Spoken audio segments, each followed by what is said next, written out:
portugais. Moi, avec l'ambassadeur du Portugal auprès du Conseil de l'Europe, la MESA, avec aussi la représentation permanente du Portugal auprès du Conseil de l'Europe, fêter les 50 ans du 25 avril. Je ne vais pas présenter tout le monde, mais je vais aussi saluer aussi alors je commence, et après je vais demander à tout le monde de se présenter, mais je vais commencer par Luís Filipe Castro Mendes, le poète, le grand poète portugais, lui qui a aussi été ministre de la Culture au Portugal et qui connaît bien le Strasbourg, puisqu'il a été ici 2 fois à l'ambassade et la dernière fois comme ambassadeur du Portugal auprès du Conseil de l'Europe.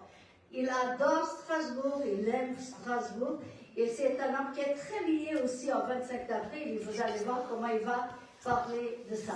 Avec l'ambassadeur du Portugal, qui, comme vous le connaissez, je crois que l'ambassadeur du Portugal fait partie maintenant de la MESA et de nos amis, nous avons décidé, comme je l'ai dit, d'organiser cette manifestation. Nous avons commencé avec cette chanson Grande la Vila Morena qui était le mot de passe pour que la révolution ait lieu.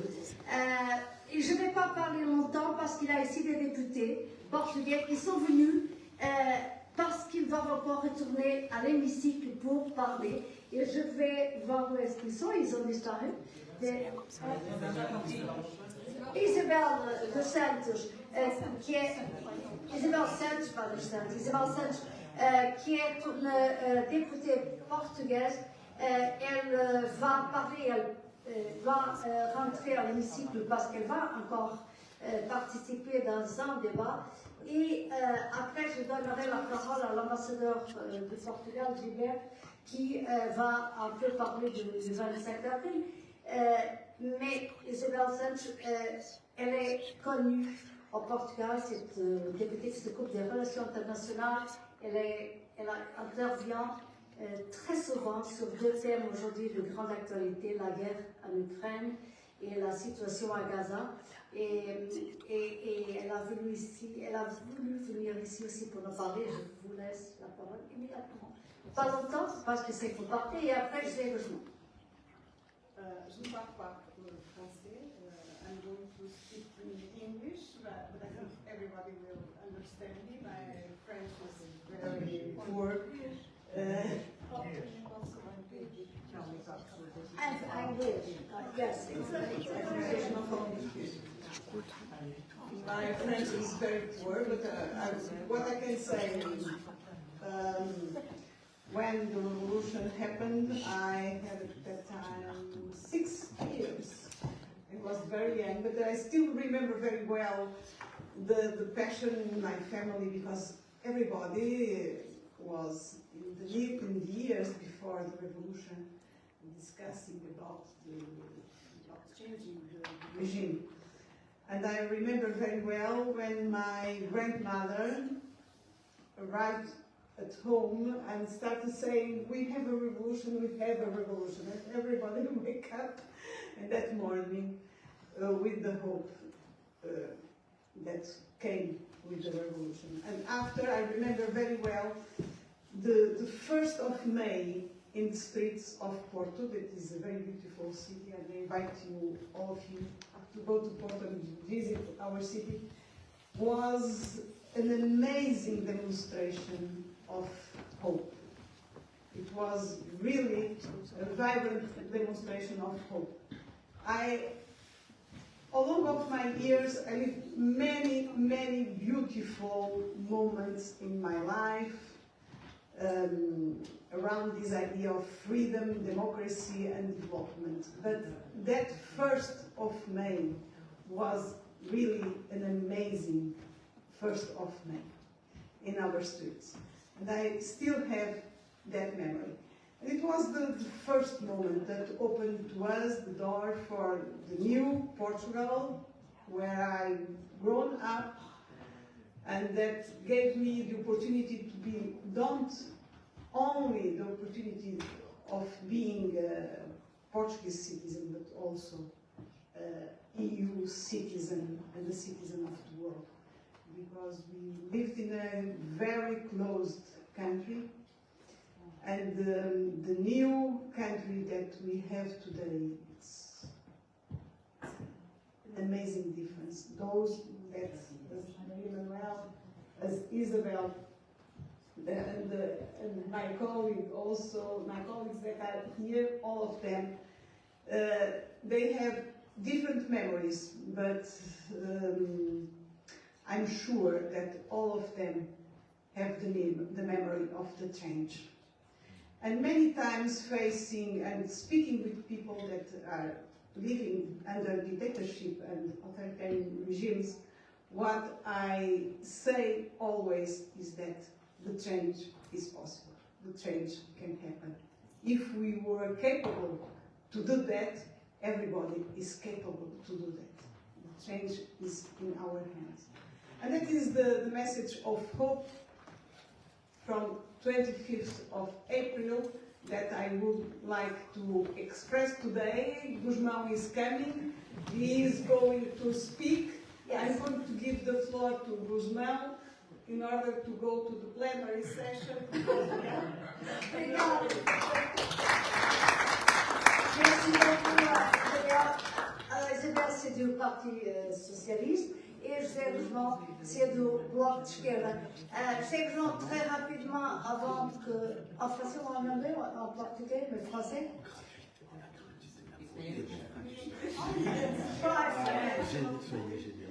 Désolé, mais mon français, il est très bien. Il est très bien.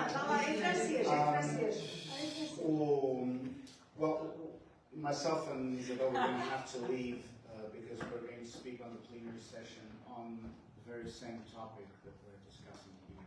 I think today in Europe we are realizing all too dramatically that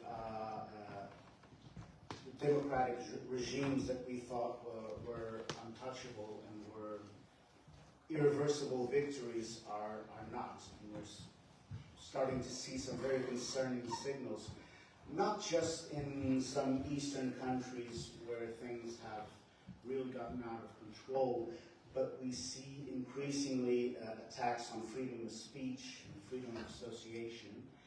But I would also like to point out that, for instance, when we discuss the 25th of April, we're not just discussing political freedoms and rights that were acquired in that period. We're also discussing the building of the welfare state in Portugal. Portugal was a miserable country before the revolution, and the national health system, the public schools, the public pension systems operated an absolute economic and social revolution in our country. And in our history, these two acquisitions are inseparable. And that is why when we want to discuss celebrating the 25th of April, we don't want to do it as an exercise in nostalgia. We want to do it as a commitment to act today to defend these freedoms and to enlarge them as much as we can. Thank you all for coming, and sorry for this very short visit. Yes. Thank you very much. Exactement avec un œillet dans la veste, les œillets qui ont été donnés aux soldats et qu'ils ont mis dans les leurs fusils pour ils n'ont jamais tiré, c'était ça, les balles, c'était des œillets. Je vais donner la parole, comme je l'ai dit, à l'ambassadeur de Portugal. Il y avait un film à la bibliothèque universitaire sur le 25 avril. Et ça a commencé parce qu'ils ont beaucoup de problèmes techniques en retard, donc je pense qu'entre-temps les gens vont arriver. Mais je vais passer la parole à l'ambassadeur de Portugal. Merci beaucoup Fernanda, merci à tous et à toutes pour être là pour participer à cette conférence. Moi je voulais juste commencer par remercier Fernanda, remercier la MESA et toute l'équipe de la MESA pour avoir accepté de co-organiser cette conférence aujourd'hui parce que la mission du Portugal auprès du Conseil de l'Europe, le Consulat général, mais aussi les associations des Portugais ici, avec la MESA, Nous avons toute une programmation de festivités autour du 25 avril et du 50e anniversaire à Strasbourg. Et je vais essayer de dire exactement ce qu'a dit Isabelle et ce qu'a dit aussi Jean en français. Mais je suis les ambassadeurs, je ne suis pas député. Je vais raconter peut-être d'une façon institutionnelle ce que j'ai dit d'ailleurs ce matin aussi au comité de ministres du Conseil de l'Europe. Le comité de ministres, c'est l'organe que l'ambassadeur Castañeda connaît aussi très bien, où les 46 pays membres du Conseil de l'Europe sont représentés à travers ces ambassadeurs. Et ce matin, pour tous ceux qui étaient autour de la table et qui ont aussi eu un œil, j'ai dit que, voilà, que demain c'est vraiment un jour de fête au Portugal. Pour le Portugal plutôt, une fête que nous avons aussi voulu partager ici à Strasbourg, puisque nous célébrons, comme ça a été déjà dit, le 50e anniversaire de ce qui est connu sous le nom de la Révolution des œillets. Pour tous ceux qui ne savent pas, mais c'était dans la nuit du 24 avril, c'est-à-dire il y a 50 ans à peu près, qu'une chanson diffusée à la radio a donné le coup d'envoi du coup d'État de jeunes militaires qui, pratiquement sans effusion de sang, ont mis fin au plus long régime dictatorial d'Europe occidentale du XXe siècle qui était vieux de ses 48 ans. Et ça vaut la peine de le rappeler aujourd'hui. Selon les mots qui ont été déjà utilisés d'ailleurs plusieurs fois de la poète Sophie Breiner, et je pense qu'elle exprimé bien ce que nous tous ont vécu. Voici l'eau que j'attendais, le premier jour entier pur, où nous émergeons de la nuée du silence, et libres nous habitons la substance du temps. Il faut dire que le coup d'État s'est rapidement transformé en révolution, c'est pour ça qu'on utilise plutôt le mot révolution que coup d'État, compte tenu du vaste soutien populaire qui était immédiat et massif au Portugal et qui a conduit depuis à une transformation profonde du pays au niveau politique, au niveau économique et au niveau social, sous le slogan initial qui était démocratisation, développement et décolonisation. Depuis lors, le Portugal a consolidé son intégration dans les structures euro-atlantiques avec l'adhésion au Conseil de l'Europe, la première, le 22 septembre 1976, à la demande du premier gouvernement élu et après l'adoption d'une nouvelle constitution démocratique, ce qui a, je dois dire, grandement contribué au renforcement du jeune régime démocratique et du système de protection des droits humains, et se traduisant aussi par des progrès très importants dans l'état de droit. Ce changement historique a été largement inspiré et soutenu par d'autres pays démocratiques, dont la France, il faut le dire, mais beaucoup d'autres pays européens, dans un contexte qui était d'une guerre froide intense à l'époque, et surtout, et on l'a rappelé aussi ce matin, était source d'espoir et d'inspiration pour d'autres peuples qui, en Europe occidentale et aussi en Amérique latine, se battaient contre les régimes dictatoriaux. Et on avait demandé ce matin au comité de ministres aussi que les ambassadeurs de l'Espagne et de Grèce puissent aussi témoigner, parce qu'après la chute du régime de Salazar, les autres chutes sont suivies immédiatement en Europe. Et il faut souvenir aussi, et Jacques le rappelle souvent, que notre révolution est venue après la chute du régime d'Allende au Chili, qui était quand même une grande défaite pour toutes les forces démocratiques. La commémoration du 50e anniversaire de la Révolution se déroule, comme nous le savons aussi, dans un contexte qui est particulièrement difficile, compte tenu des nouveaux défis auxquels nous sommes confrontés, auxquels nos démocraties sont confrontées aujourd'hui.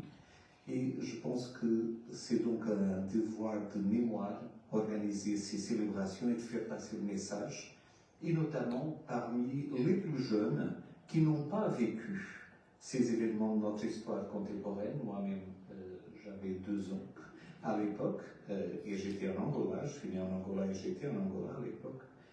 Mais les jeunes, et beaucoup de nous, peut-être savent pas, ou savent ce que nous, on sait par expérience, c'est à quel point la démocratie est fragile et précieuse, mais aussi fondamentale pour garantir le modèle sur lequel reposent nos sociétés. Et c'est ça le message principal que nos célébrations ici à Strasbourg veulent aussi transmettre à tous et à toutes. Merci beaucoup à nouveau. Merci beaucoup, Monsieur l'Ambassadeur. Merci beaucoup, cher ami Gilbert. Je pense que c'est un moment important pour nous. Et il faut aussi, Jean l'a dit, c'était la fin de la dictature, c'était retrouver la liberté, mais aussi l'essor économique a été important parce que la situation au Portugal, on était un pays, comme il l'a dit, misérable, comme dirait Zola. Donc on a fait un énorme effort aussi pour faire la décolonisation et pour recevoir dans un pays pauvre, avec beaucoup de difficultés, les gens qui sont venus des anciennes colonies, qui sont retournés. Et je pense qu'en façon pacifique, comment ça s'est passé, je pense que ça a été un exemple aussi important.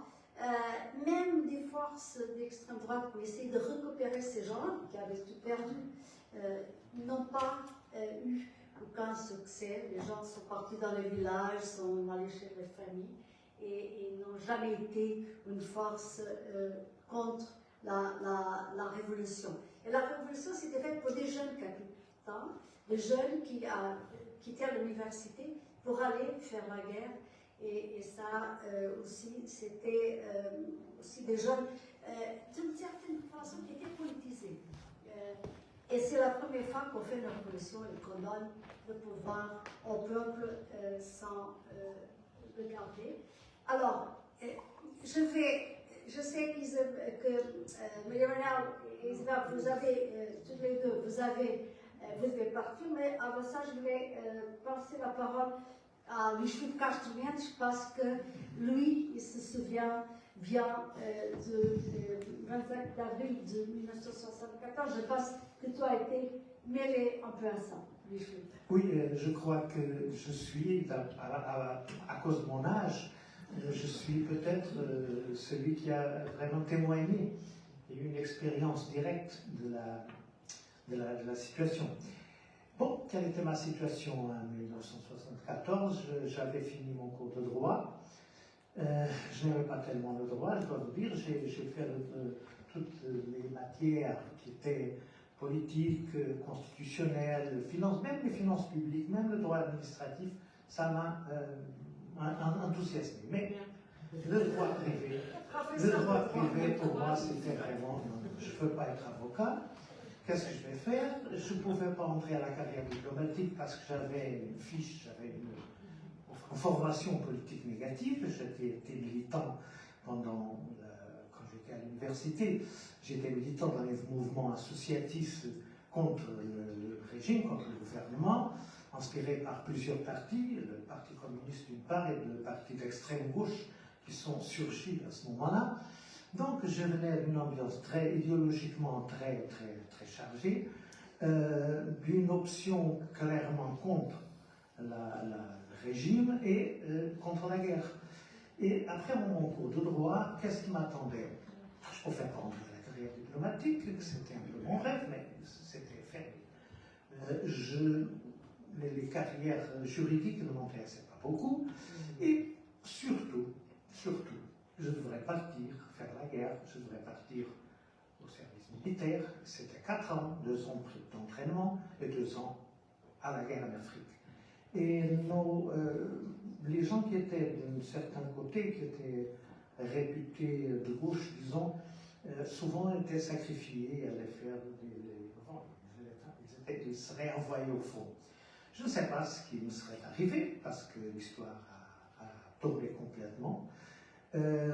J'étais un peu mêlé à ça, comme Fernando dit, parce que j'étais un peu freelancer au journal República.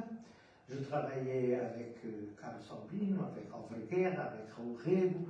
Et en même temps, j'étais ami d'un certain colonel Melvin Punch, qui était un homme extraordinaire. C'est un ami militaire, c'est une amie à moi qui m'a dit, écoute, tu vas connaître mon oncle, il est formidable, il est un militaire. Ah, mais militaire, non, mais il est très important. Et j'ai connu Melvin Punch qui me parlait de Sartre, du observateur, Oh, et évidemment, j'ai été immédiatement attaché à lui. Bien, le 16 mars 1974, il s'avère qu'il y a un mouvement militaire qui échoue. Et nous avons cru, moi j'ai cru, parce que je savais qu'il y avait un mouvement militaire, qu'il y avait un mouvement pour finir avec le régime. Je parlais avec Melvin Punch, la rédaction de République était très mêlée à ça, même du point de vue opérationnel, comme on a vu après.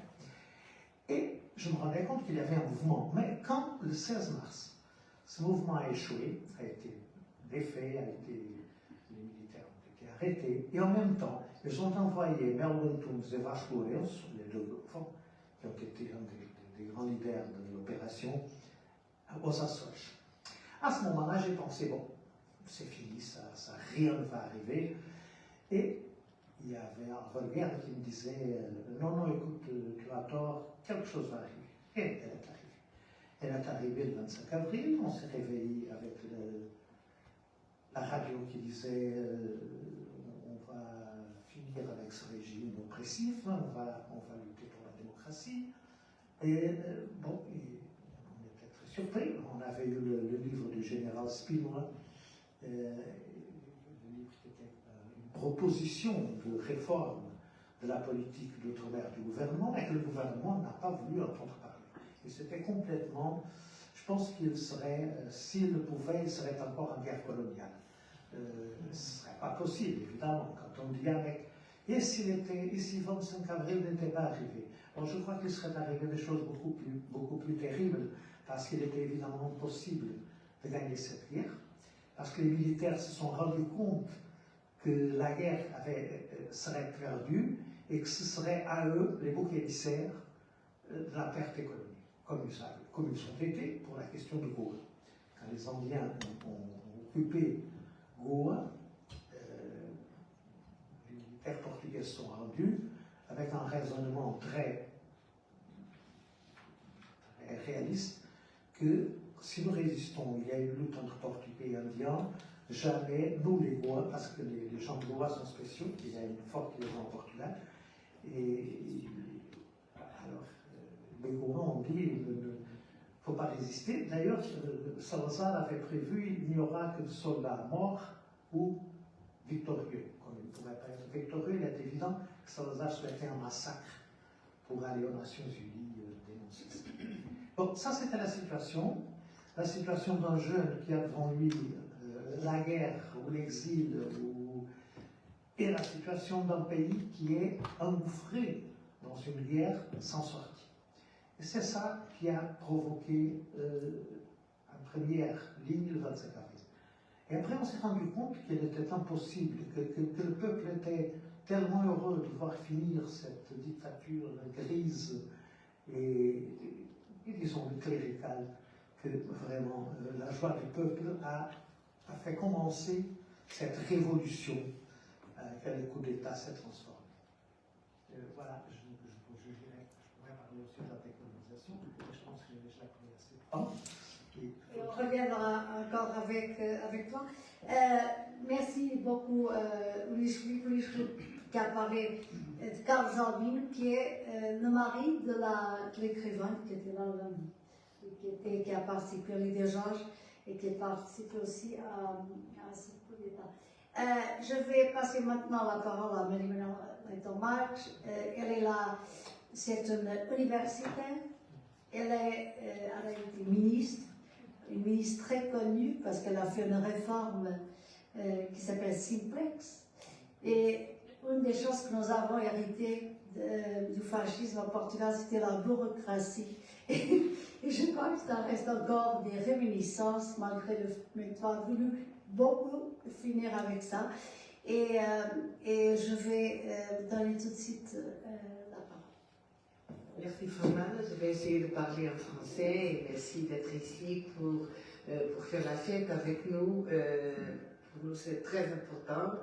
Malheureusement je ne serai pas à Lisbonne demain parce que je travaille au Parlement et il me faut voter, c'est la dernière séance de votation au Parlement dans ce mandat. Mais demain peut-être vous verrez à la télé. Hein? J'espère qu'au moins la télé publique va le montrer pour et aussi les Français, etc. Parce que peut-être on va remplir la vie de la liberté, elle s'appelle comme ça, comme on en fait tous les 25 avril depuis 50 années, pour dire 25 avril toujours. Hein. Je peux traduire, c'est très difficile parce que 25 avril sempre. Et ça veut dire quelque chose, ça veut dire qu'on veut conserver notre constitution qu'on a approuvée, je pense le 25 avril 1976, si je bien près de ça. Ça veut dire un an plus tard de la révolution des oreillers. Et c'est la même maintenant. La deuxième plus longue constitution du Portugal. Et c'est pas parce que normalement on change les constitutions très vite chez nous, mais on l'a conservée avec quelques changements, mais pas beaucoup. C'est une constitution très importante pour nous parce que c'est la première de la démocratie et il y a pas seulement les droits fondamentaux, mais aussi les droits économiques et sociaux, c'est-à-dire un abordage de l'État social qu'on a essayé de développer dans la santé, dans l'éducation publique, etc., que vous connaissez. Et pour nous, je dois vous dire que le jour suivant, c'est-à-dire demain, le 25 avril, et les semaines après le 25 avril, on est convaincu qu'on ira tout changer, l'économie, la société, et qu'on est capable de faire tout, l'école, les universités, etc. Mais on est profondément convaincu qu'on va le faire, hein? C'est bon, hein? Pour quelques mois, peut-être pour quelques années qu'on appelle les années du grec, concert, révolutionnaire, un cours, on a convaincu de tout faire. Ah, c'est pas vrai. C'est pas vrai que la démocratie se fait seulement avec une constitution ou avec une révolution. Il faut la construire tous les jours et même maintenant.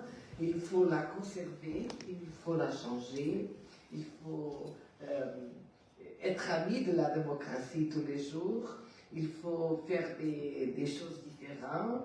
Il faut convaincre les personnes que la démocratie, c'est le meilleur régime.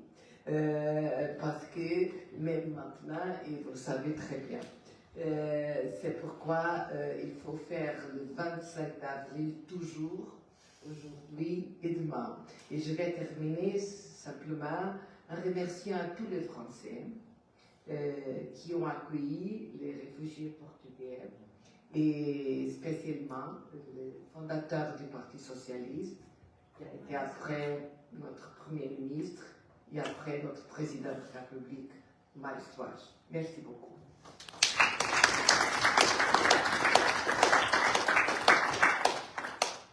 Merci beaucoup, Marie-Emmanuelle. Et c'est pour ça que nous avons aussi fait cette réunion, commémorer les 50 ans, mais aussi on avait demandé aussi aux Français qui sont là, qui nous parlent aussi comment ils ont vécu. Il y en a des Français qui sont partis tout de suite en voiture pour faire aussi participer dans cette grande fête. Et je pense qu'il a des souvenirs aussi. Et nous l'avons fait aussi, cette commémoration a passé aussi dans les députés portugais, les redéputés avec l'ambassadeur du Portugal. D'ailleurs, il y a un député qui m'a dit, mais pourquoi vous fêtez le 24? Je lui ai dit oui, parce que vous n'êtes pas là le 25, et vous êtes en train de voyager, vous n'allez pas pouvoir défiler à Lisbonne, donc vous êtes ici, on fêtera ici. Et je pense qu'avec l'ambassadeur, nous avons pris cette décision et on a décidé, puisque aujourd'hui on n'avait pas des œillets, mais il y a un pastel de nata à la fin. Et là, vous aurez le goût du Portugal, même s'il n'a pas la couleur rouge de ce magnifique œillet. Alors, je voulais aussi remercier les députés portugais qui sont venus et je vais vous les présenter parce que c'est un peu désorganisé, cette conférence, un peu comme la Révolution. Les choses arrivent en fur et à mesure. Et donc, alors, Jean, il y a des députés qui viennent d'arriver, c'est Jean Pimenta Lopes. Jean Pimenta Lopes, qui est député du Parti communiste. Le Parti communiste au Portugal a été extrêmement important dans la lutte pour la liberté. Ils en ont payé aussi un certain prix. Et c'était important aussi qu'ils soient là parce qu'ils font partie aussi du parti qui a été aussi dans la base aussi de la démocratie. Après, Annabelle Rodrigues, qui est du parti de Bloc de Esquerda, qui est, et je pense que le président de la République portugaise est venu ici, il a dit, le Bloc de Esquerda est un parti européiste, et donc ils sont là. C'est pas Mélenchon. Il y a après Abel Campos. Abel Campos, c'est le greffier adjoint. Il va aussi nous raconter aussi l'importance de la Cour. J'avais pas dit. La Cour européenne des droits de l'homme, Madame Alexandra, qui va faire ce genre de faute. Et de la Cour, greffier adjoint de la Cour européenne des droits de l'homme. Et aussi, il va parler de la Cour. Et dire l'importance, parce que ce n'était pas seulement d'adhérer à l'Union européenne, mais avant d'adhérer à l'Union européenne, on devait passer par le Conseil de l'Europe et par la Cour. Et la Cour est aujourd'hui un instrument fondamental et pour défendre aussi la démocratie. Luís-Filipe Carlos Mendes, il a déjà parlé, il a été déjà présenté. Et Isabelle Carvalhage, qui est une députée socialiste, elle s'occupe beaucoup des questions d'agriculture, en des grands thèmes, d'environnement, en des grands thèmes que les Français aiment bien, pas seulement. Et puis, Manuel Thomas s'est déjà présenté, et aussi ici à l'ambassade de Portugal. Donc, moi, je vais maintenant passer la parole à Isabelle Carvalhage parce que vous devez partir, vous avez un dîner.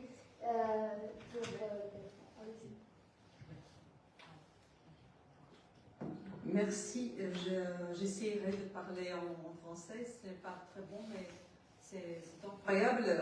On passe le temps à Bruxelles et Strasbourg, mais on parle toujours l'anglais. Et donc, c'est pas facile, mais j'essaierai de le dire en français. C'est une surprise parce que je ne savais pas que j'aurais la possibilité de parler, donc je voudrais partager avec vous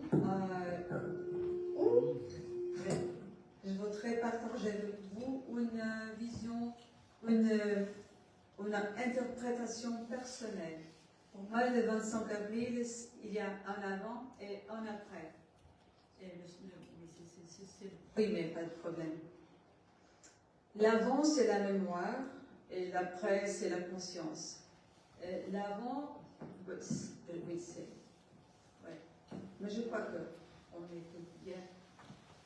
Quand je dis que l'avant était la mémoire, parce que c'est la mémoire de mes parents, de toutes les histoires qu'ils ont racontées quand j'étais petite. Surtout ma mère, parce que son père était dans la prison, accusé des actions subversives.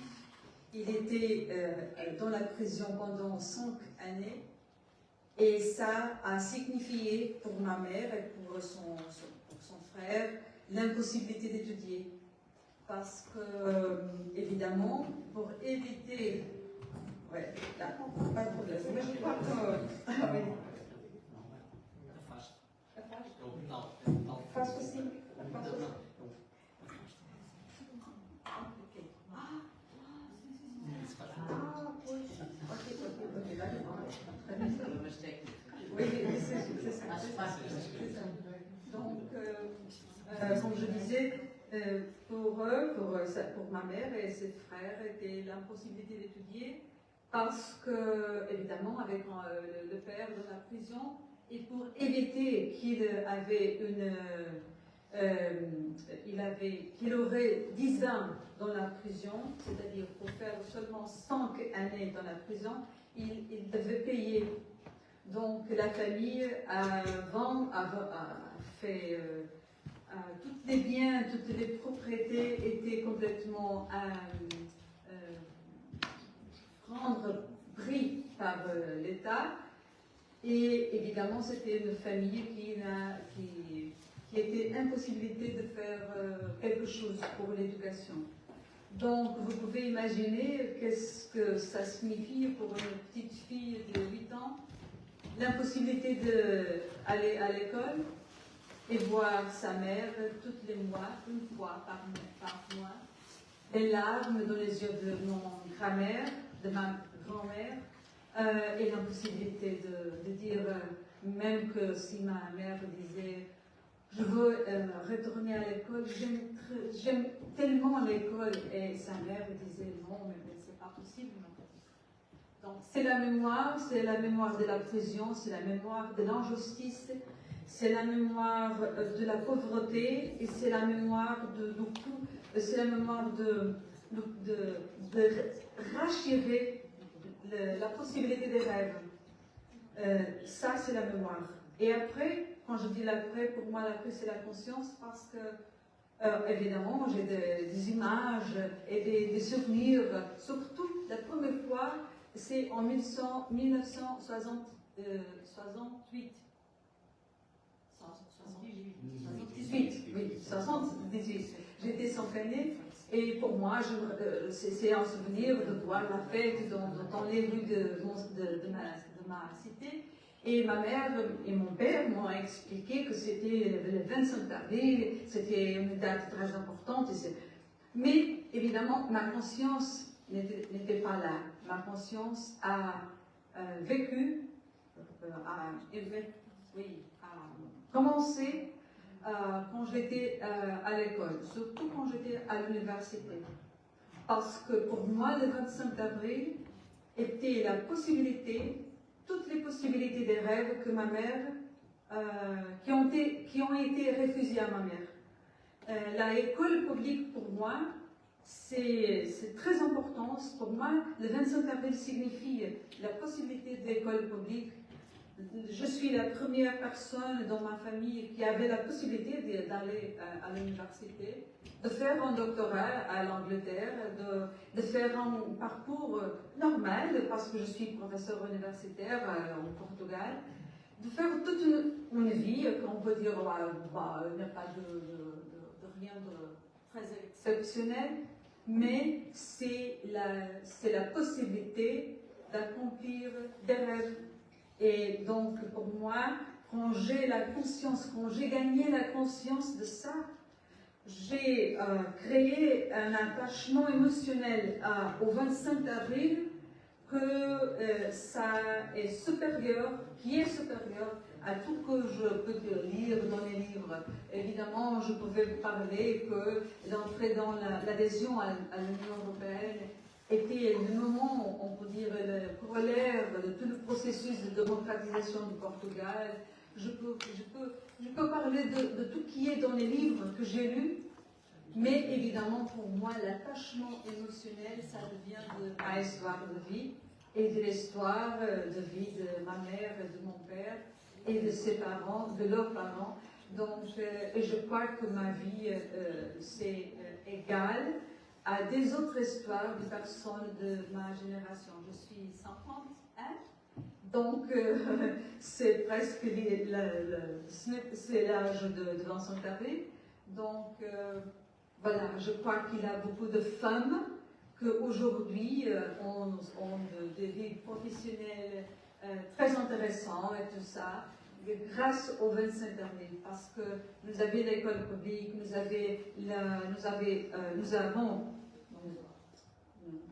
avons commencé à avoir l'école publique, la santé publique, et tout un changement de vie, c'était la possibilité. Et ça, pour moi, signifie tout. Vivre dans la démocratie, c'est vivre la possibilité d'accomplir des rêves. Donc, quand les gens les plus jeunes viennent et parlent avec moi et disent moi, ben, j'ai aucune idée de 25 avril, et même toi, tu étais une année t'as dit qu'est-ce que ça c'est bien. Pour moi, il a une liaison émotionnelle très forte et jamais pourra être coupé, c'est ça.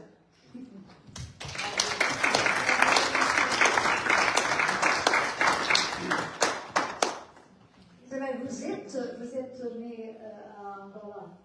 Ah oui, oui. Je suis née à Angola en 1973 et je suis arrivée au Portugal en 1975. Donc j'étais 2 années. Mais je crois que ça a été une période aussi dramatique, pas traumatique, mais dramatique et différente dans ma vie, parce que j'ai pas des images, mais des mémoires très consolidées depuis l'âge de 3 ans. 3 années, je ne sais pas, jamais 3 ans. J'ai toutes les mémoires de 3 ans après. Donc, je crois que ça est comme ça parce que c'était quelque chose de très, très différent dans ma vie, arriver au Portugal, et évidemment être une retournade. Et retournade, c'est un mot très compliqué d'expliquer parce que qu'est-ce que c'est retourner? Je n'avais pas été au Portugal jamais, c'était la première fois pour moi. Nous étions des retournés, et je dois dire que les premières années, les premières 400 années au Portugal étaient très difficiles parce qu'il y avait des gens qui avaient beaucoup de difficultés de comprendre pourquoi nous étions là, pourquoi nous étions là, qu'est-ce qu'était notre papier, notre rôle dans la société. Ils avaient beaucoup de comment ça dit, ils avaient de peur que nous étions une menace, de menace à ses emplois, de menace à leurs emplois, à leur maison, quelque chose comme ça. Donc, il était très difficile d'avoir une maison, avoir des possibilités de travailler. Je me rappelle, j'ai des souvenirs très forts de ça, et je crois parce que je suis vécu tout ça avec mes parents et j'ai vu tout qu'ils ont souffert. Mais, et pour finir, comment ça s'appelle? Malgré, c'est ça, malgré toutes les difficultés que nous avons senties quand nous sommes arrivés, sur la période initiale, qui était vraiment difficile, je dois dire. Je me rappelle de ça très bien. Malgré ça, la mémoire et le respect de mes parents pour le 25 avril était supérieur, surtout pour ma mère. Donc, tout était pardonné, on peut dire, en tant que retourné, pardonné parce que ce qu'elle avait maintenant était une chose complètement différente. C'était la liberté, c'était la démocratie, et c'était surtout la possibilité de sa fille, sa unique fille, être toutes les possibilités, avoir toutes les possibilités qui étaient empêchées, qui étaient complètement bloquées pour elle. C'est ça.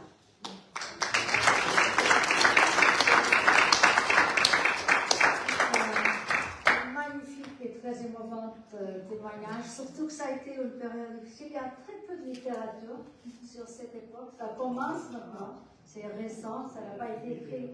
Non, mais, oui, mais ça n'a pas été fait tout de suite. C'est très récent. C'est très récent. Il faut réfléchir. Ça prend du temps. Je salue aussi l'arrivée de Margarida Marques. Margarida Marques, qui on connaît bien, puisqu'elle avait déjà participé aussi. D'ailleurs, comme Margarida Marques, qui avait participé aussi dans des conférences de la maison, Margarida Marques, un de ses rapports, c'était sur la nouvelle gouvernance qui vient d'être votée. Hier, c'était beaucoup de négociations en temps difficile, mais aujourd'hui on parle du 25 avril.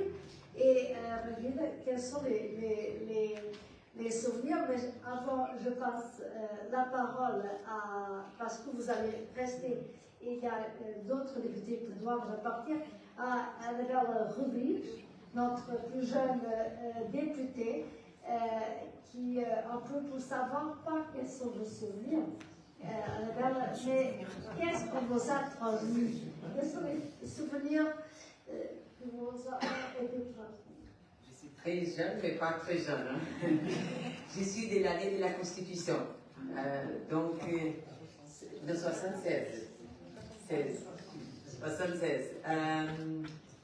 Le 27 avril, je me rappelle tous les jours, c'est pas pour que je suis née, mais parce que ma mère m'a conté. Donc pour moi, le 25 avril, c'est pour célébrer la liberté, la possibilité de parler.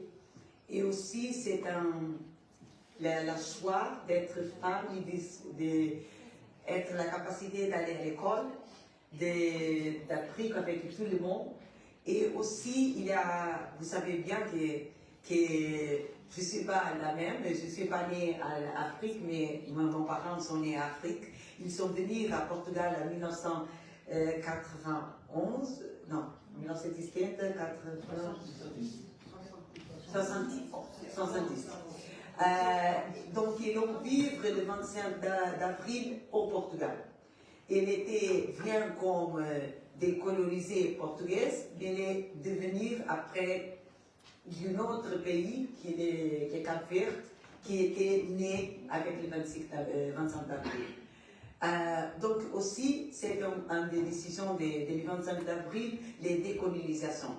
Il fait partie de ce mouvement, et ça, j'ai bien avec moi, parce que ça signifie l'indépendance des pays, mais aussi une construction d'une autre façon de vivre ensemble. Et je suis maintenant ici à représenter exactement Portugal. Donc le 25 avril a permis cette possibilité aussi. Et c'est très important. Pour moi aussi, le 25 avril, c'est aller dans la rue, on dit l'avenue de la liberté. Pourquoi? Parce que c'est toujours, comment ils disent, honorer ceux qui ont fait un combat. Pour tout ce que je passe, il dit, mais je me rappelle bien de votre révolution. Une révolution qu'il n'y a pas combattre vraiment. C'est une révolution avec le... Comment on dit? Les oeillets. Car c'est plus beau en portugais. Hein? Et donc pour moi c'est très important le 25. Même maintenant, je fais des messages pour dire il faut aller demain, même si je ne suis pas là-bas, il faut aller. Et pour que c'est toujours honorer ceux qui ont combattu, ceux qui ont lutté, ceux qui ont fait le 25 avril, puisque nous sommes ici à parler. Nous sommes ici à dire liberté, égalité, et aussi la paternité. Parce que la paternité, grande ville moulin qu'on a écouté ici, c'est ça, la terre de fraternité. Donc pour moi, c'est ça le 25 avril. D'accord? Je ne vais pas le vivre. C'est pour ça que je dis à vous que c'est les personnes qui ont vu, c'est très important, c'est très beau, c'est un moment qu'on pense beaucoup, mais aussi les conséquences de ça. On vit aujourd'hui les conséquences. Merci.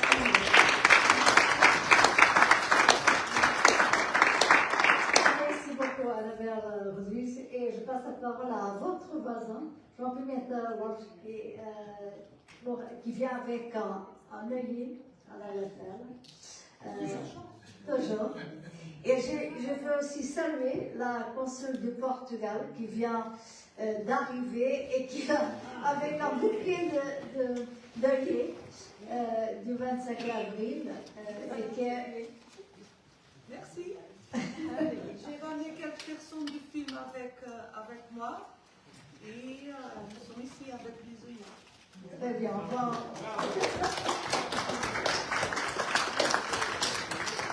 Et donc, je donne la parole à João Pimenta Lopes.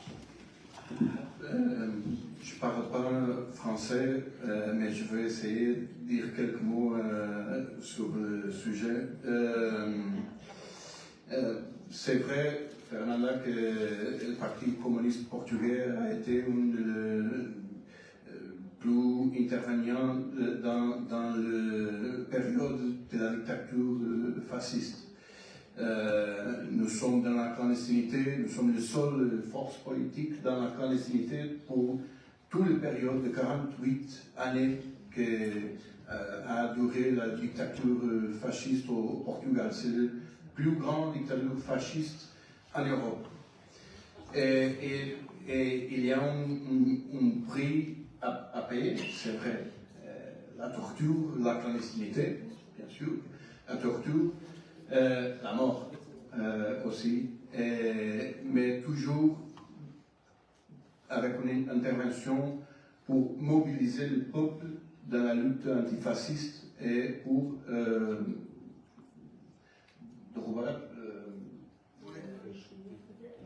faire tomber la dictature et de construire un avenir progressiste, démocratique. Et nous sommes protagonistes aussi dans non seulement dans la révolution, mais aussi dans le processus de transformation après la révolution. Peut-être c'est pas mal de faire cette évocation le jour avant le 25 d'avril, parce que malheureusement on vit du temps très gris dans l'Europe, dans le monde.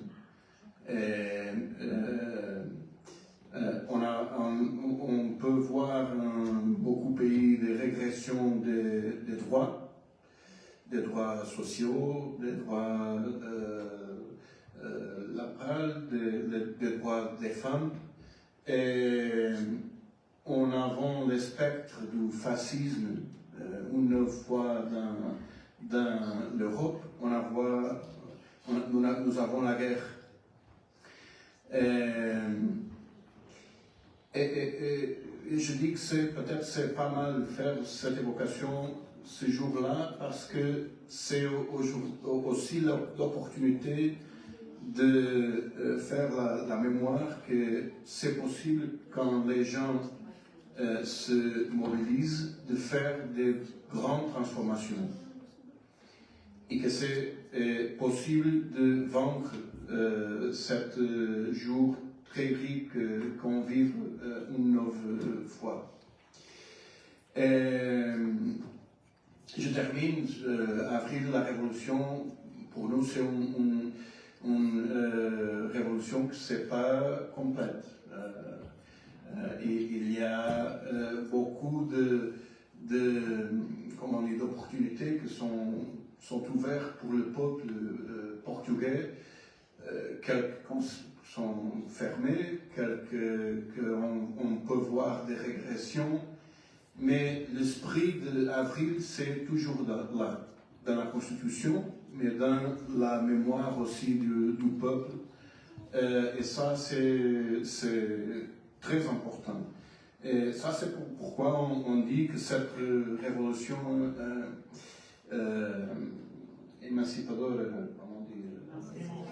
émancipatrice,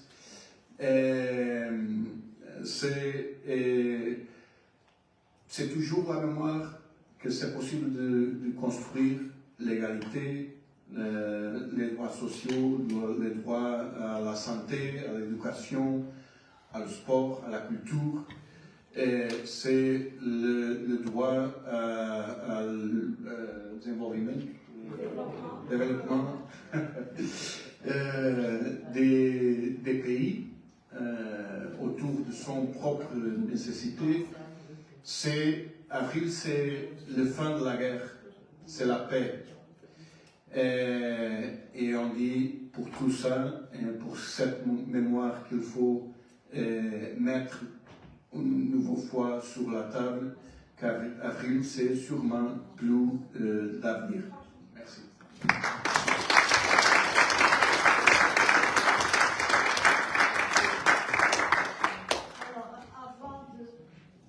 Avant de passer la parole à Mme Marx, j'avais demandé à Louise de lire, j'avais un livre, deux livres ici. C'est un livre de Manuel Alex et des mémoires, qui lui, il a été exilé, il a été un peu la voix du Portugal étranger. Et aussi, j'avais un autre livre de Luís Filipe, qui est un livre de poèmes, Mémoire de l'Inde, et qui est un livre qui est en portugais et en français. Je t'avais choisi un poème, et j'espère que tu vas lire celui que je t'ai choisi. Tu vas changer. C'était les Mémoires de la Révolution. Alors, je vais lire deux poèmes.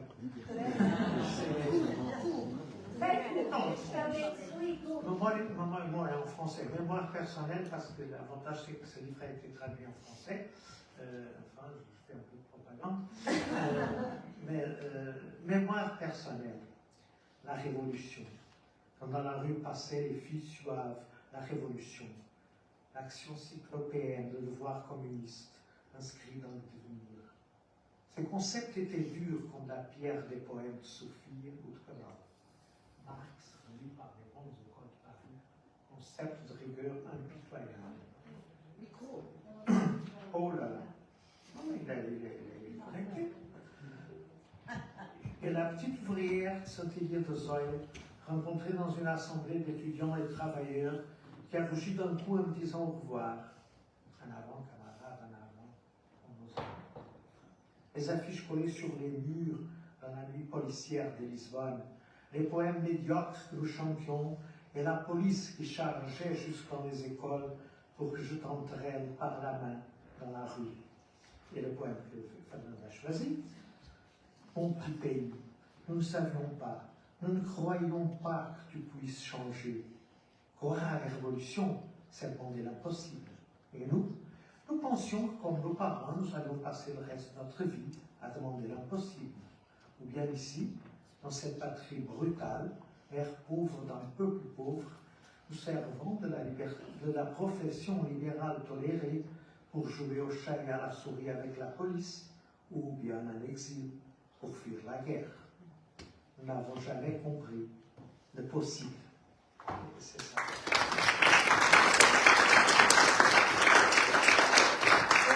C'est triste pour les Juifs parce qu'ils ne savaient pas que j'avais le livre avec moi et je ne l'avais pas dit qu'il devait lire un livre. Donc je passe la parole à Mme Marx et après je passe la parole à la salle parce qu'il faudrait aussi. Ah, il me parle évidemment. Après.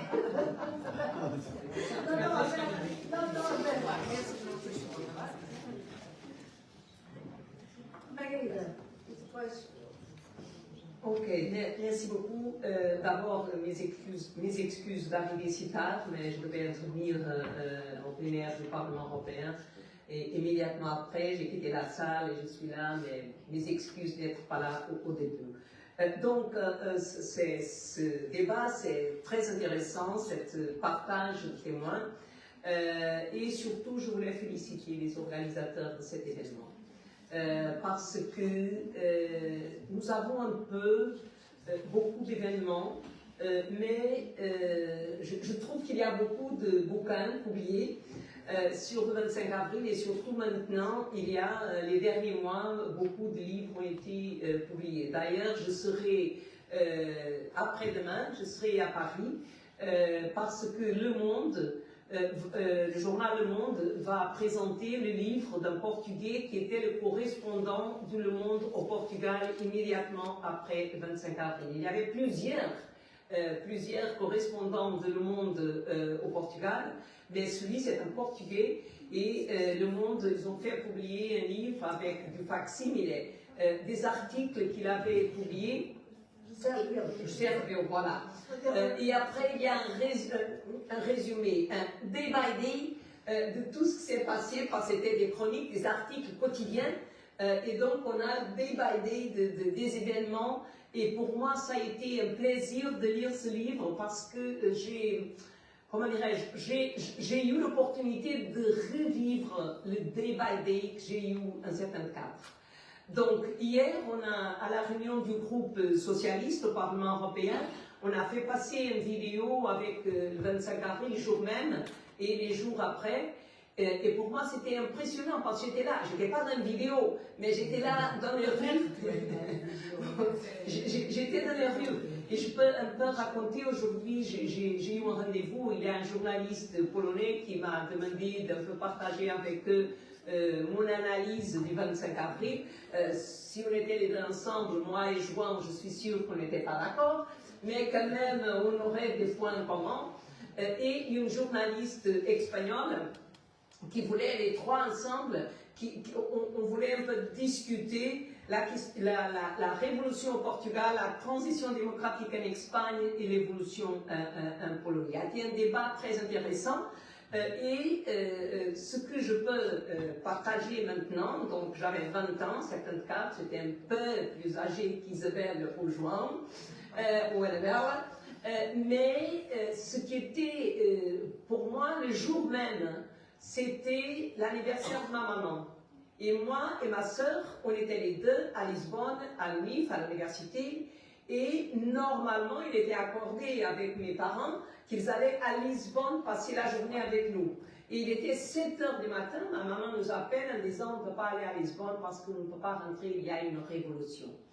Donc, bon, j'avais des classes à l'UNIF à 8 h, j'ai décidé d'y aller, tout le monde était là à l'UNIF parce que nous avons une association d'étudiants qui était fermée, que la police politique avait fermé, ça avait 2 ans, il y avait 2 ans, quelque chose comme ça. Et nous, tous ensemble, on a refusé d'aller en classe, puis évidemment, on a fait ouvrir la porte, on a recommencé notre travail dans l'association des étudiants.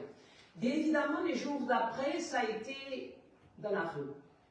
Et bien évidemment, la question de la transition démocratique au Portugal, bon, je vais pas maintenant faire une analyse ici parce que il y a beaucoup d'interprétations, c'est une révolution, ça a été un coup d'État, qu'est-ce qui s'est passé? La transition démocratique, bon, ça a été un défi. Et les socialistes ont eu un rôle très important, en particulier Mário Soares. Mário Soares a eu un rôle impressionnant pour défendre la démocratie au Portugal. Si vous regardez la carte, on était dans un monde clairement bipolaire, c'est-à-dire l'Union soviétique, les États-Unis, et le Portugal s'était bien placé, il avait un rôle géostratégique potentiel très important. À côté de l'Atlantique, donc il a eu des tentations, quelle démocratie on veut. Et donc, clairement, Mário Soares a toujours défendu une démocratie, du type démocratie parlementaire, occidentale, et donc on a réussi. La première phase, c'était les élections.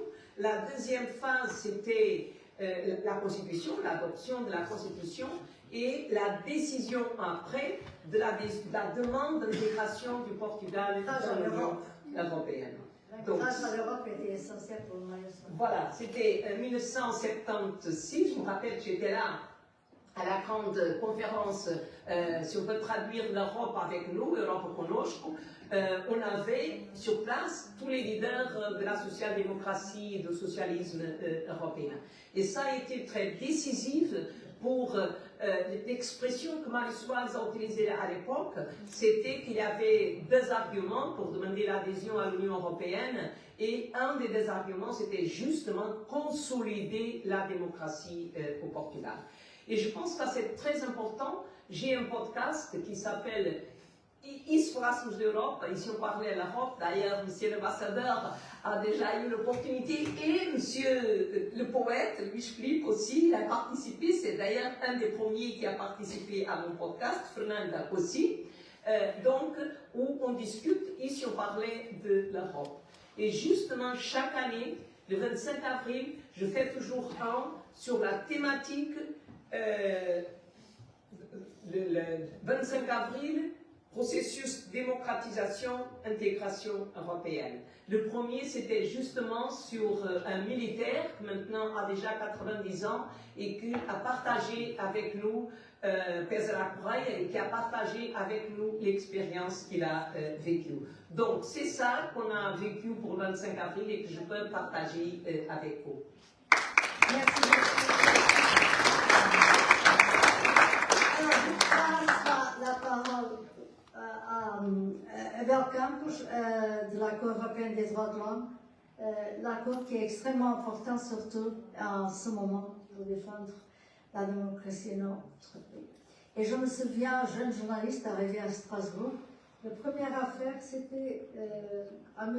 Guinchou, je crois, et c'était étonnant, n'est-ce pas, pour les Portugais, l'intérêt qu'on avait de voir qu'ici, à Strasbourg, on allait condamner un pays.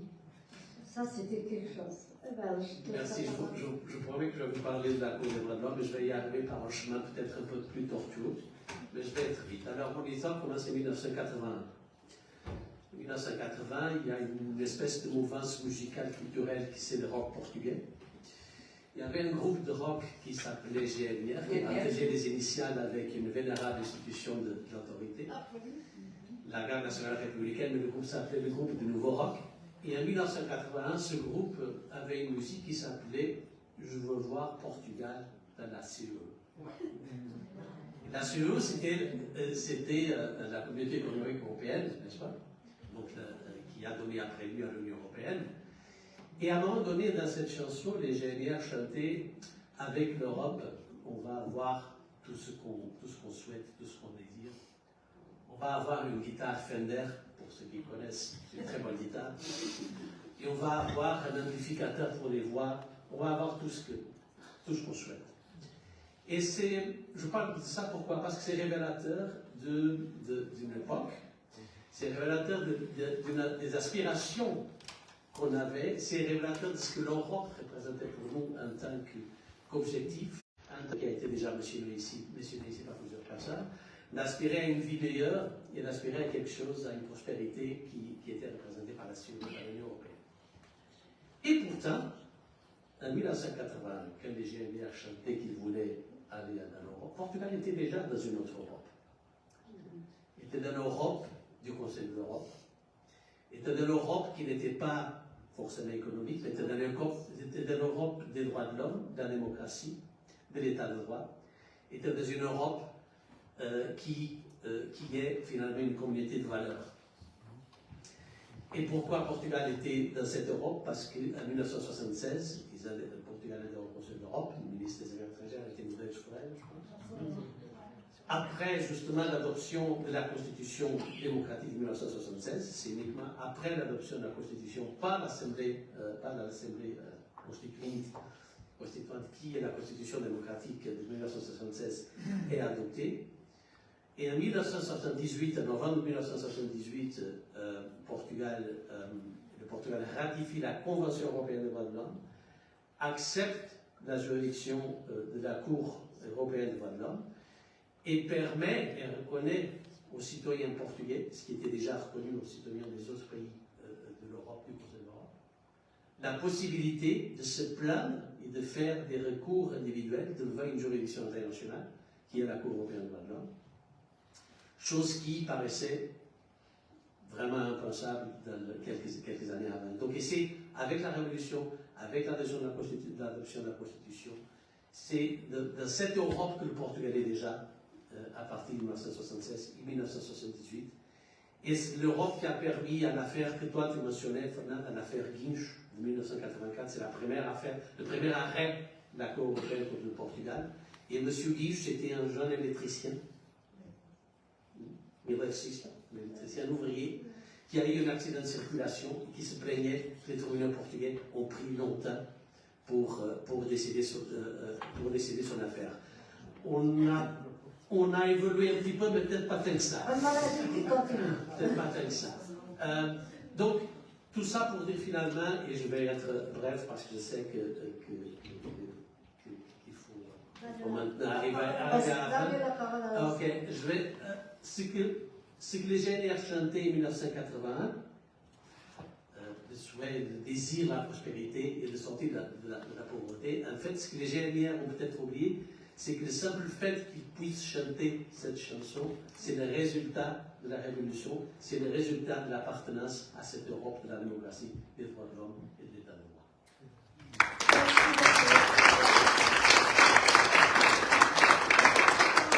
Je vais demander à l'ambassadeur du Portugal de reprendre la chaîne.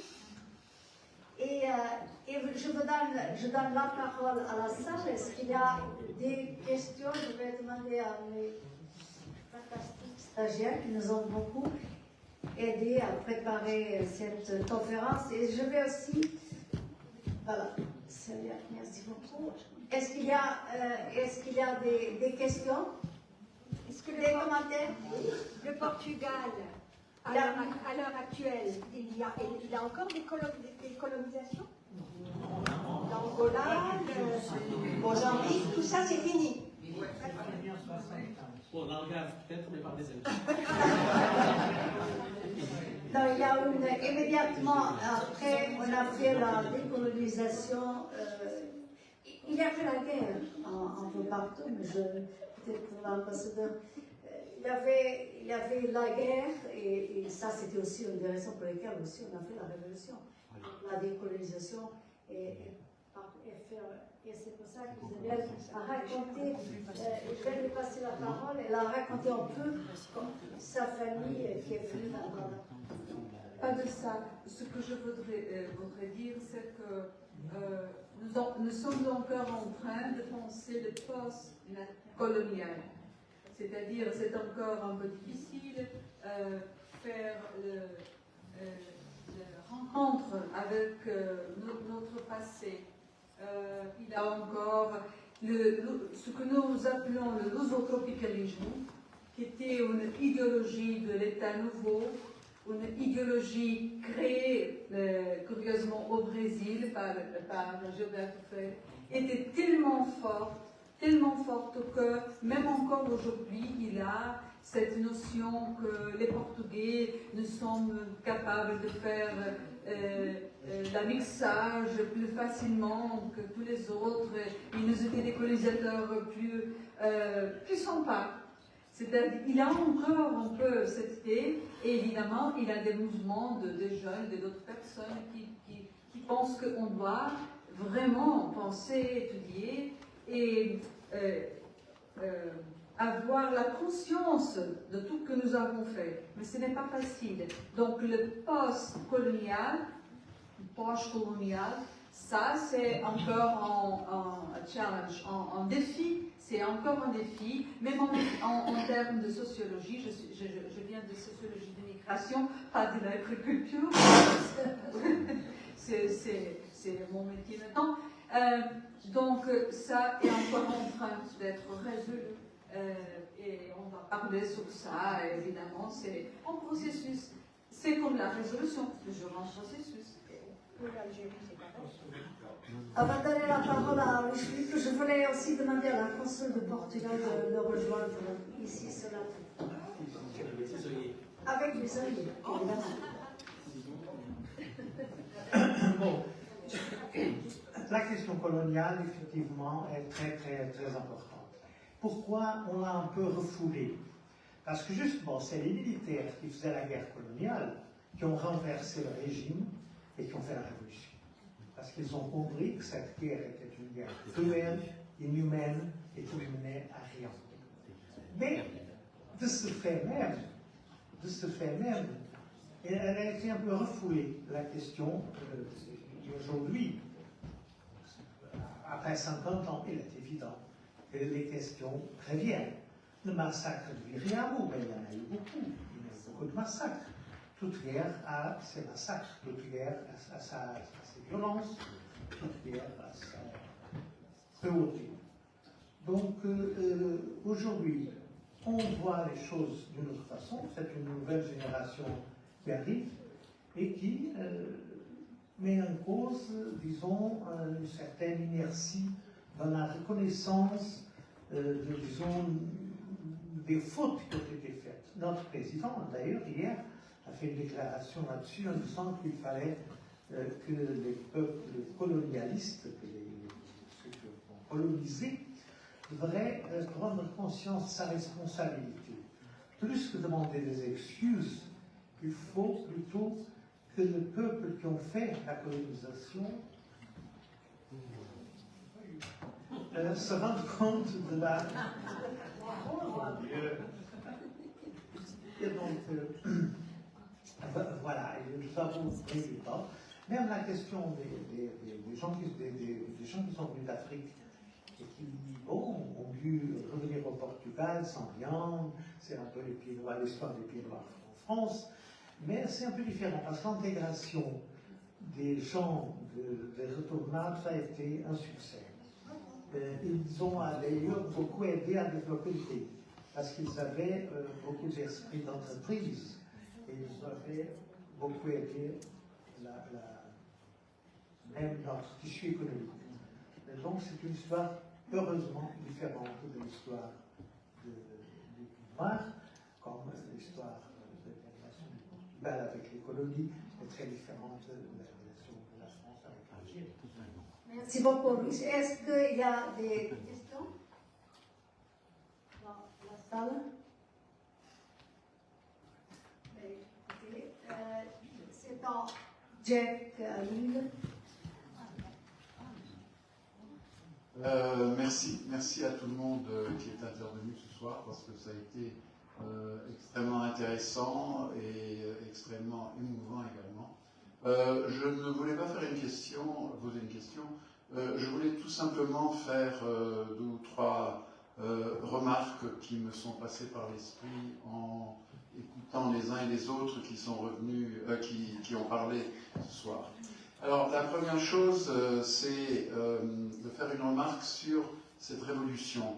Parce que pour moi, c'est une révolution qui est presque, je ne veux pas dire unique, parce qu'il y a peut-être eu d'autres exemples, mais pour moi, c'est la seule révolution que je connaisse où, premièrement, ce sont des militaires qui ont fait une révolution qui n'était pas pour aller vers une dictature de droite, comme ce fut le cas par exemple au Chili, auquel l'ambassadeur a dit que souvent moi je parlais du Chili dans le contexte de la Révolution portugaise, c'est tout simplement parce que pour moi la Révolution au Portugal était une compensation pour la déception que beaucoup de gens de mon âge avaient sentie en 1973 quand Allende a été assassiné. Les autres révolutions que je connais, par exemple celle du général Ebren, c'était une révolution pour le mettre au pouvoir. Les colonels en Grèce, c'était pour les mettre au pouvoir. Au Portugal, c'était une révolution pour une idée, pour la démocratie. Et ça, je pense que c'est quelque chose de tout à fait différent des autres révolutions qui ont eu lieu récemment. Alors la deuxième chose, c'était de reprendre une remarque sur les retornados ou les pieds noirs, et juste de comparer les statistiques. Je crois qu'il y a à peu près 1 million de personnes qui sont venues des colonies portugaises dans un pays de 10 millions d'habitants. Si mes souvenirs sont bons, en France, il y a eu 4 millions de gens qui sont venus d'Algérie dans un pays de 60 millions de gens. Et encore aujourd'hui, les pieds noirs ne sont pas totalement intégrés en France. Il y a encore des problèmes. Alors, la dernière chose, parce que je ne veux pas parler longtemps, je pourrais raconter beaucoup, parce que ma chance a été qu'étant quelqu'un qui avait étudié le français médiéval et l'espagnol à l'université, quand la révolution portugaise est arrivée, personne ne voulait s'occuper des nouvelles problématiques. Et ils ont dit, ah, celui-là, il parle espagnol, il peut s'occuper de ça. Et c'est comme ça que je me suis retrouvé en charge de programmes pour le Portugal, notamment au niveau de la presse et de l'information du Conseil d'Europe. J'ai l'impression que ça est en train de Alors, je ne sais pas si on Nous avons un deuxième. Bon, je vais terminer. Je voulais seulement reprendre l'idée qui a été donnée par la première personne qui est intervenue. Merci. Par la première députée qui était intervenue, qui a dit il y a eu une révolution au Portugal, c'est arrivé là, ça peut arriver autre part. Et je dirais tout simplement, moi je me souviens quand j'étais jeune, je ne croyais jamais qu'il y aurait un changement en Afrique du Sud. Personne ne croyait qu'il y aurait un changement en Europe de l'Est. Dans certains pays, c'est arrivé et ça continue à arriver. Dans d'autres, c'est arrivé et ça a fait marche arrière. Mais je crois qu'il faut toujours continuer à espérer. Et moi, je suis probablement une des personnes les plus âgées dans cette salle, mais je continue à espérer qu'il y aura des changements des pays qui aujourd'hui sont sous une dictature ou qui vivent dans des situations de domination par un autre pays, comme c'est le cas en Ukraine. Voilà, c'est ce que je veux dire.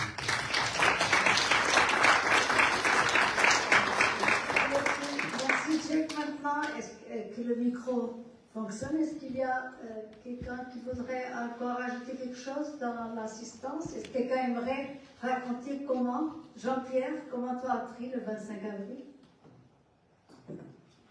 Vous pouvez donner le micro? Moi? Oui. Il y a peut-être d'autres Jean-Pierre, non? En fait, je ne me rappelais plus très bien de tout ça. Et c'est précisément hier soir, quand j'ai vu l'affiche, ça a ravivé ma mémoire.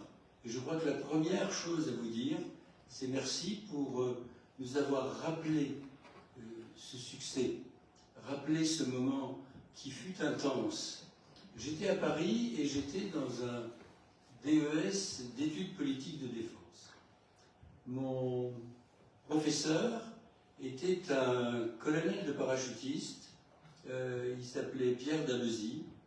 Il était également professeur de droit public, élève de Maurice Duverger, connu de tous les juristes. Et c'était vraiment très particulier, puisque finalement, on était un groupe de gens qui réfléchissions à l'armée, à la défense, avec la noblesse et la nécessité dans notre vie, alors que l'idéologie des jeunes gens de ma génération était quand même plutôt pacifiste. Mes amis me regardaient comme si j'étais un néo-fasciste, nanti d'une carte du Parti Socialiste pour tromper l'ennemi, quoi. Donc, si vous voulez, c'était très curieux. Et quand on a vu arriver le général Spinella, quand on a vu arriver, au fond, tout ce mouvement que vous connaissez tellement bien, on a été bouleversé, véritablement, de voir que des militaires faisaient ce travail qu'on espérait. Parce que nous étions des gens qui souhaitions que la France, l'Europe ait une défense, soit réaliste tout simplement, mais soit aussi démocrate. Et Pierre Dabezy, mort aujourd'hui, si vous voulez, a été brièvement élu au mouvement des gaullistes de gauche, hein, à l'époque. Et si vous voulez, on était authentiquement démocrate et on se sentait dans une telle proximité avec ce mouvement portugais qu'on en était bouleversé. Voilà. Voilà ce que je voulais vous dire.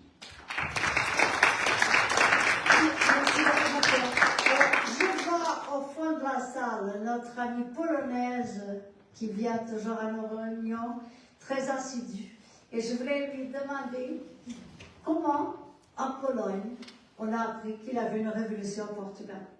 Le micro. Excusez-moi, je suis très étonnée que vous me demandez, moi, vous voyez, à l'époque j'étais en France et je n'avais pas absolument de souvenir, je ne sais pas comment c'était en Pologne. Donc vous voyez, malgré ça je suis polonaise, mais c'était déjà, je voyageais entre France et États-Unis et vous voyez, j'apprends beaucoup plus de choses aujourd'hui qu'avant, quand j'étais là et que c'était à côté et que vous parlez avec autant d'amour et aussi autant d'intérêt pour cet événement. Donc je vous remercie et en même temps je m'excuse que je ne vais pas rien raconter. Merci. Non, mais c'est important. C'est important parce qu'il y avait beaucoup de Polonais qui sont partis en France aussi pendant le régime. Margarita Barahona, tu voulais poser une question? Oui. Ah, toi, je pensais que tu voulais. Alors, Annie qui est?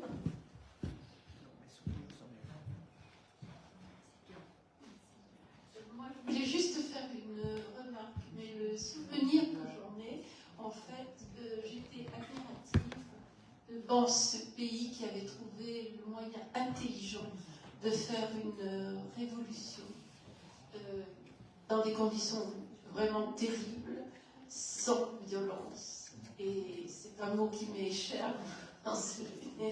C'est vraiment qu'on peut aussi faire une révolution en paix. Ça a été très difficile, c'est un peu paradoxal ce que je dis de faire une révolution en paix. Mais c'est vrai que vous avez eu, et ça c'est un souvenir que j'ai d'admiration. Et pour moi, ça a été une grande leçon de savoir qu'on peut mettre aussi de côté la violence et faire autrement. Et je crois qu'actuellement, vous nous donnez, ce sera en particulier une très très belle leçon.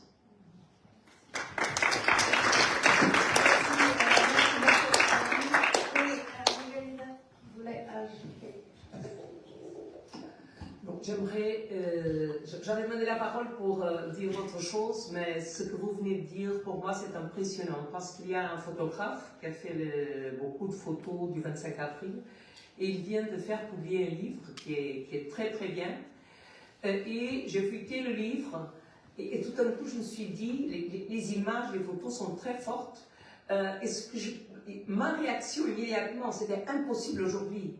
C'est-à-dire, c'était impossible d'avoir une révolution sans violence, avec les militaires dans la rue, tout ce mouvement, toute cette force que les photos nous donnent, c'était impossible de l'avoir aujourd'hui. C'est-à-dire, une révolution avec ces caractéristiques aurait tombé sur la violence. Ça, aujourd'hui, je suis convaincue. Et quand j'ai vu ces photos, j'imagine que tu sais de quel livre je parle, j'étais vraiment impressionné. Mais je veux encore réagir, mais tu veux dire quelque chose sur ça ou... Oui, c'est-à-dire, le plus extraordinaire, évidemment, le 25 avril, c'est fait sans violence, parce que la résistance du régime, elle a existé, mais les soldats qui avaient des ordres de défendre le régime ont retourné leurs armes contre leurs généraux. Donc, tout ça s'est passé, sauf la police politique, qui a quand même tiré sur le peuple. Mais donc, la révolution du 25 avril a été pacifique. Ensuite, il faut dire qu'il y a eu un processus révolutionnaire, une révolution extraordinaire, les gens sont sortis dans la rue, enfin, on voulait briser toutes les chaînes. Donc, ce n'était pas un coup d'État, c'était une vraie révolution. Mais, comme toutes les révolutions, il y a des différences, il y a des divergences. Je dois vous dire franchement qu'on a été au bord de la guerre civile. Et si on n'a pas eu la guerre civile, je crois que c'est aussi un grand mérite, excusez-moi, un grand mérite des Portugais. Parce qu'étant au bord de la guerre civile, on a réussi à l'empêcher. On a dialogué, on a parlé, on a fait des réunions secrètes et finalement, on a réussi à écarter cette menace de guerre civile. Je ne sais pas, et là je reprends ce que Margarita a dit, je ne sais pas si aujourd'hui il serait possible que les gens s'écoutent, que les gens se parlent, que les gens adversaires trouvent un compromis. Aujourd'hui au Portugal, c'est plus difficile, et ici en France aussi, et nous savons tous pourquoi.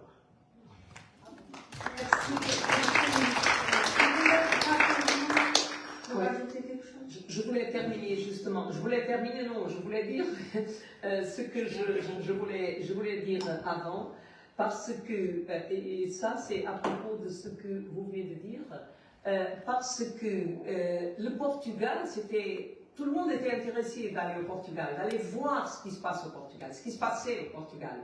Sartre était là, Maurice Duverger, Simone de Beauvoir, tous ces gens, des journalistes tout le temps, étaient allés au Portugal pour voir ce qui se passait. Parce que c'était étonnant pour tout le monde comment c'était possible d'avoir cette révolution sans violence et avec les militaires qui ont fait une révolution et finalement on essayait toujours de faire le dialogue entre les militaires et les partis politiques. J'étais fondatrice de la jeunesse socialiste et justement les militaires nous ont demandé de faire un accord, un programme commun entre les organisations de jeunesse. Donc je me rappelle bien des négociations qu'on a eues à l'époque, on a fait un programme et cet intérêt par la révolution au Portugal, c'était impressionnant. Deux histoires très brèves. Quand je suis arrivée à Bruxelles, je termine, quand je suis arrivée à Bruxelles, ce qui m'a étonnée, c'est que j'ai rencontré énormément de collègues qui m'ont dit j'étais au Portugal le 25 avril, je suis allée un mois au Portugal, je suis allée une année au Portugal, je suis allée faire mon PhD au Portugal pour voir sur place ce qui se passait. Et même au Parlement européen, je rencontre des collègues qui étaient au Portugal pour savoir ce qui se passait. Merci. Ça a été vite.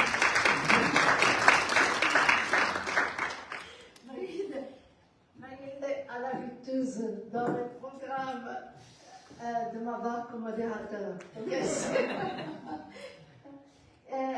Avant de terminer, je voudrais donner la parole à la consul générale de Portugal parce qu'elle vient d'une région, d'Alentejo, où il y avait cette musique, Grande Vila Morena, une région qui a énormément souffert parce que c'était une région de grands latifondières. Et aussi, on n'a pas parlé du rôle des femmes qui était important parce qu'il y a une femme, Catherine Ophène, on n'a pas parlé des femmes, c'est une femme qui s'est opposée à la façon comme les travailleurs à l'époque étaient traités et qui a été tuée par la police politique. Et je donne la parole à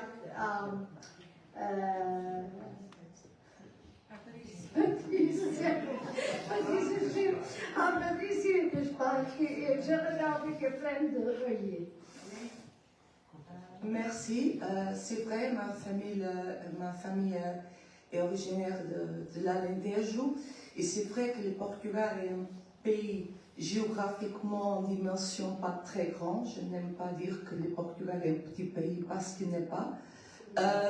Et c'est vrai que le moyen de production et la distribution de terres est différent au nord et au sud. Et au sud, à l'Alentejo, il avait des latifondières, il avait beaucoup de travailleurs qui ne travaillaient pas jour, qui n'avaient pas de salaire, ils travaillaient par journée, c'est-à-dire tu travailles 4 jours cette semaine, je te donne l'argent de 4 jours et après, s'il n'a pas de travail, il n'a pas. Ce n'est pas une surprise que la révolution et tous les mouvements, surtout du Parti communiste portugais qui était la seule force organisée au terrain, a une grande plantation au sud du Portugal. Oui, c'est vrai, quand même, pendant les 2 années 74 et 75, qu'on peut l'appeler les années chaudes de la révolution, je crois que c'était en Alentejo que toutes les expériences politiques et sociales ont été faites. Le film que je viens de projeter à la bibliothèque parle exactement de cela, surtout d'un cas, c'est Torbella, qui a été qui a été divulgué, a été filmé par des personnes par d'artistes français, américaines et tout cela. Mais en même temps, j'aimerais seulement dire, pour finir, que en ce que se concerne les rôles des femmes, si je suis ici aujourd'hui, et Fernanda toi aussi, c'est à cause de 25 avril. Avant, et Marguerite aussi, Marguerite, parce qu'avant le 25 avril, la femme était presque une propriété des hommes. Elle ne pouvait pas voyager sans une autorisation du mari. Elle ne pouvait pas avoir un compte bancaire, voter. Oui, bon, c'était comme cela. C'était beaucoup, il avait un rôle très limité, parce que c'était cette philosophie que la femme était une bonne femme, si elle était une bonne femme de famille, une bonne mère. Le 25 avril a tout changé et les femmes ont eu accès à la carrière diplomatique, à la carrière des juges. Et pour nous, ça a été un vrai combat, un chemin très long. Ces 50 années ont nous donné beaucoup de droits. Il a encore un chemin à faire, mais les choses ont commencé avec le 25 avril. Notre société a beaucoup changé.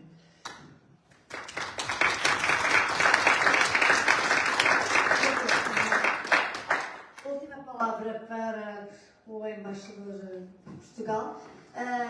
J'ai déjà dit, il y a des prestations de notes. Ça a été offert par l'ambassade et ils sont préparés et à la sortie, vous aurez tous un prestation de notes. Moi j'aurais dit bonne dégustation, bonne fin de soirée, et juste pour vous dire, parce que Margarida Marx a parlé de ce grand photographe Alfred Cunha, qu'on va amener cette exposition ici à Strasbourg au mois d'octobre. Il y a d'autres événements qui vont être organisés en coopération toujours, le consulat, la mission, la CPS, Isabelle elle est là aussi, l'association des Portugais ici, à Strasbourg, et avec la MESA, continuez à nous suivre sur les réseaux sociaux, il y a plein de choses qui arrivent. Merci beaucoup.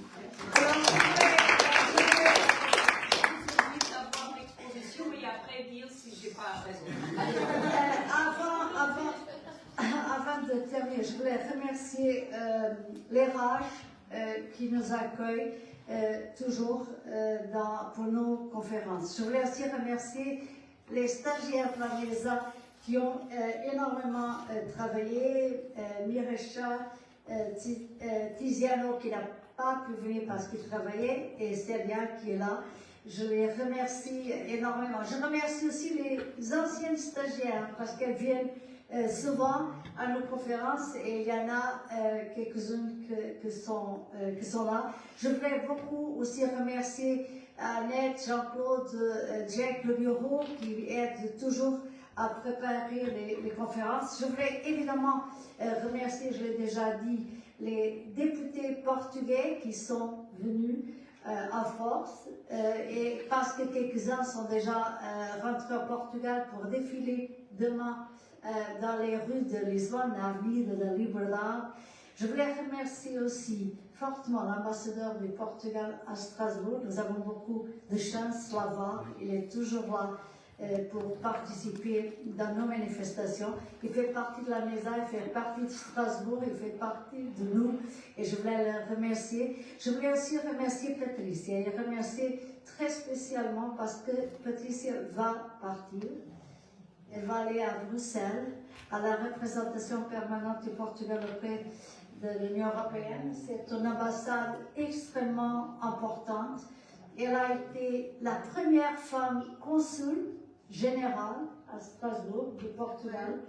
Elle a été une des consuls les plus participatives, les plus présentes, qui a été le plus proche de la communauté portugaise, et aussi très proche des Français, parce qu'elle a été dans toutes les manifestations, il y avait aussi des Français. Elle n'a jamais baissé les bras.